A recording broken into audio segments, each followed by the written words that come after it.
Igbo Area TV on the Igbo. Hello, my lovely people. I know a lot of people are expecting IPOB to react in a very rash manner when Asari suddenly declared a leader of Biafra. But IPOB surprised a lot of people with the remark they gave concerning that. It's on the news. IPOB actually backs Dokubo's declaration of Biafra. It says, no, pro-Biafra groups are no threats. Yes, that's the pro-Biafran groups. True pro-Biafran groups are no threat to them. They support. It's just like Jesus in the Bible says,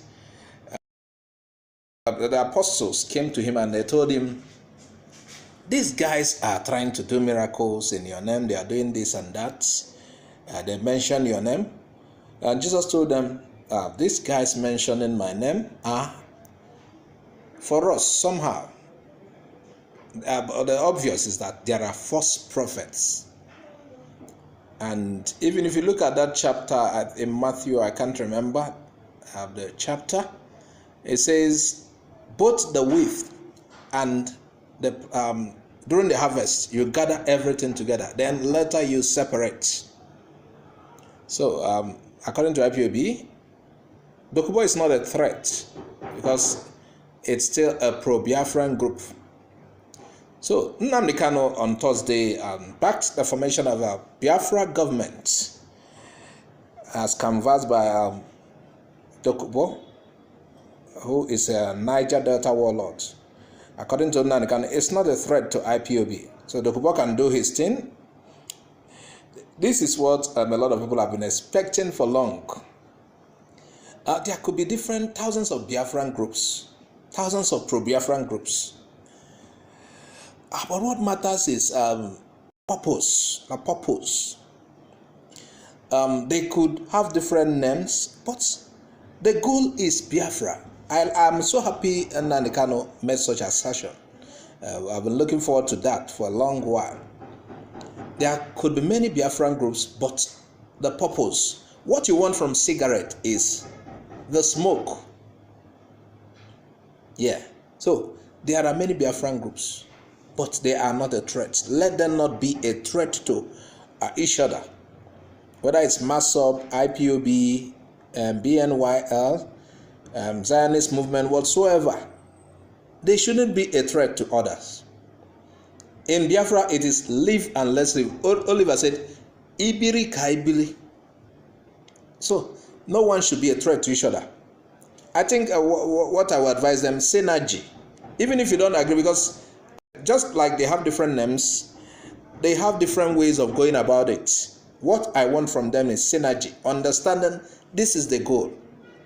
It is not about association, where I belong, or I must belong to IPOB, or I must belong to MASOB, or I must come under the one formed by Dokubo. No. What matters is the goal. So I don't know why they should be fighting each other. So I like the statement Nnamdi Kanu made. According to him, he's not worried. He backed it actually. Because it's not a threat to IPOB. It shouldn't be a threat to IPOB. And if the purpose of establishing that group is to counter IPOB, it is actually a wrong move. If what they have in mind by starting that group is to counter IPOB, it is wrong. So we already had, like we said, Dokubo has declared himself the head of Biafra de facto customary government. I don't know why, whether it's with the consultation of Emeka Emekesiri, even though Emeka Emekesiri, we're yet to hear from him, what is his position on that.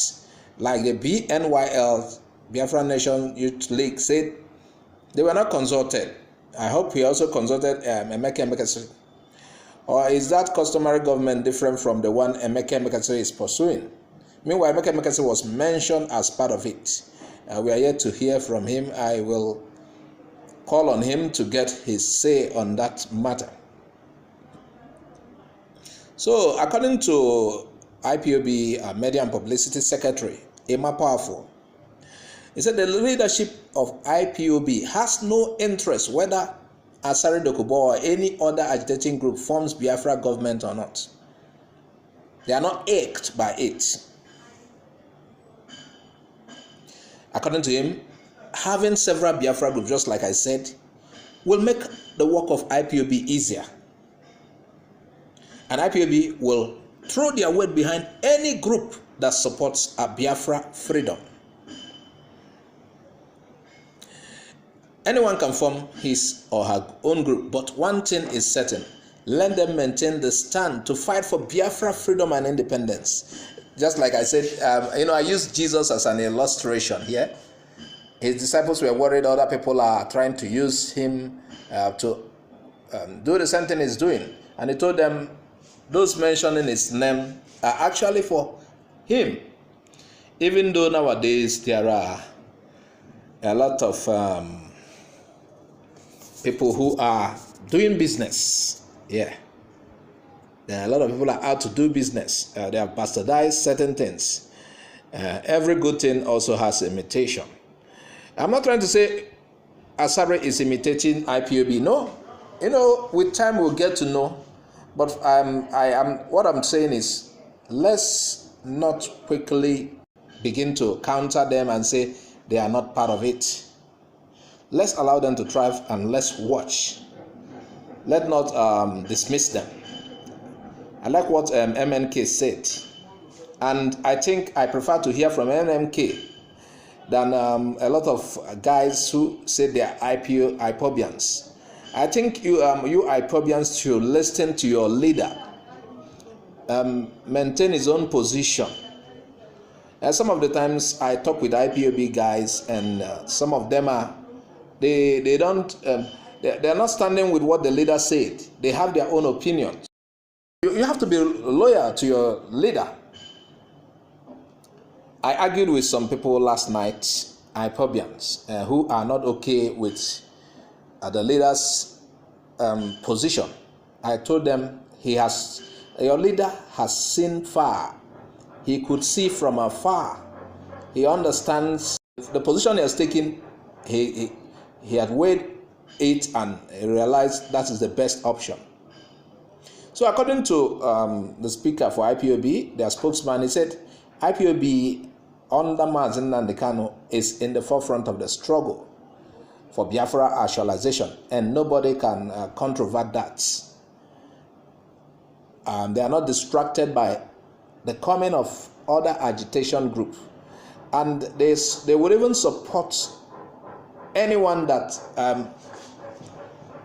is truly out for Biafra freedom. They will even throw their weight behind that one.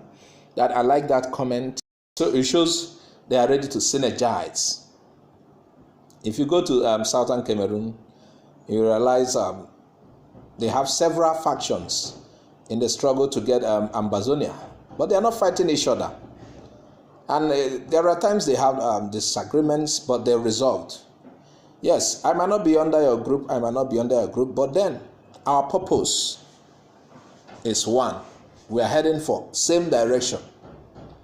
I said earlier, what you want from cigarette is the smoke. Nothing else. What you want from cigarette is the smoke. The major thing is let Biafra come. In my video before this one, I said anybody can be the Moses. And a lot of people were angry with me that Nnamdi Kanu is the only Moses. I'm not saying anybody can be the Moses because I don't believe in Nnamdi Kanu. No. I believe in Nnamdi Kanu. And I also trust anyone who is in the forefront, who is truly out to see that we get Biafra. Apart from Nnamdi Kanu too. Nnamdi Kanu is in it. There are a lot of other people with good intentions who want Biafra. I have no reason not to also throw my weight behind them. That is what I'm trying to say. I have to also support them too. So viewers, please add your comment. Tell us what you think about IPOB latest resolve. Let's go to the southeast. Oka flyover should be demolished before it falls on people. You can see the picture. This picture flooded the social media last week. This is danger. The government better gives it attention on time before it hurts people. Security of lives and properties should be topmost priority of every government. And we must remain truthful in achieving this goal. Various state governments in Nigeria should consider removal of all possible threat to life, according to this report we are getting. Take for a case study. In Anambra State, they say we have several infrastructures that possibly cause accident if overlooked. The likes of this Oka flyover. Like I said, it was in the news last week. It was a talk of the town. A lot of people are talking about the dangers it poses. Oka flyover cost about 100 million in construction and has posed a threat to the daily users of the route, as several photos of the poorly constructed flyover filled social media, like we said. And according to the photos, you can see the cracks is clearly seen on the concrete walls. This is exactly a flyover that cost fortune for its construction, and as a matter of fact, one of the major footprints by Governor Willie Obiano-led government. Since these cracks were discovered, Governor Willie Obiano has been subjected to serious criticism by fans of the opposition parties, now that even Anambra election is nigh. If you're a regular user of the road, please be careful. Safety is number one priority. I know several politicians will use it as a campaign tool to bring down the ruling ABGA. Meanwhile, I was wondering what happened. Why the cracks? What caused it? Is it that the money spent on that road is not worth it? Is it as a result of bad contractor? What caused that cracks? What brought about that? That should be looked into, because it's dangerous. As somebody said, they committed 100 billion or 100 million to the project, and look at what we are getting. No. The governor needs to probe, while planning to make amends, repair it, they need to probe the work that was done there. What do you think? Please add your comments. Please subscribe to our channel if you haven't. Click on the bell icon to get our updates anytime it drops. Bye for now. Thanks for watching Igbo Area TV. Please subscribe to our YouTube channel. Also click the bell icon. Like our Facebook page. Join our Facebook group. Follow us on Twitter and Instagram. Bye for now.